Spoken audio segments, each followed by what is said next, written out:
అమ్మ కొంగు కేవలం ఒక వస్త్రపు ముక్క మాత్రమే కాదు. అది అమ్మ యొక్క గౌరవం మరియు ఔన్నత్యం. పొయ్యి మీద ఉన్న వేడి పాత్రలను దించడానికి అమ్మ కొంగునే ఉపయోగించేవారు. అది పిల్లల చెమటను, కన్నీళ్లను తుడిచేది. మురికి పట్టిన ముఖాలను, చెవులను, చిట్టి చేతులను శుభ్రం చేసేది. భోజనం చేసిన తర్వాత అమ్మ కొంగుతో మా ముఖాలను తుడిపించుకోవడంలో ఒక ప్రత్యేకమైన హాయి ఉండేది. మా కళ్ళలో ఏదైనా పడినప్పుడు అమ్మ కొంగును మెలివేసి తన ఊపిరితో దాన్ని మెల్లగా వెచ్చబరిచి కంటిపై ఉంచేది. ఎందుకో తెలియదుగాని ఆ నొప్పి వెంటనే మాయమైపోయేది. అమ్మ ఒడిలో నిద్రించే పిల్లలకు ఆమె ఒడి మృదువైన పడకగా, ఆమె కొంగు హాయినిచ్చే దుప్పటిగా మారేది. ఇంట్లోకి ఎవరైనా కొత్తవారు వచ్చినప్పుడు పిల్లలు భద్రత కోసం అమ్మ కొంగు వనక దాక్కునేవారు. పిల్లలకు సిగ్గు అనిపించినప్పుడు వారు అమ్మ కొంగుతో తమ ముఖాన్ని కప్పుకునేవారు. పిల్లలు బయటకు వెళ్ళినప్పుడు వారు అమ్మ కొంగును పట్టుకునేవారు. అది వారికి మార్గదర్శిగా, రక్షణ కవచంగా నిలిచేది.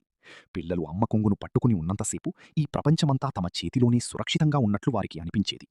చలికాలంలో చలి నుండి రక్షించడానికి అమ్మ తన కొంగుతో పిల్లలను నలువైపులా చుట్టేసేది.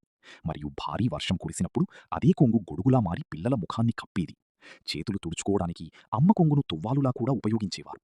చెట్ల కింద రాలిన పూలను, పండ్లను సేకరించి అందులోనే మోసుకొచ్చేది. కొన్నిసార్లు ధాన్యాన్ని, నైవేద్యాన్ని లేదా ప్రసాదాన్ని అందులోనే సేకరించేవారు.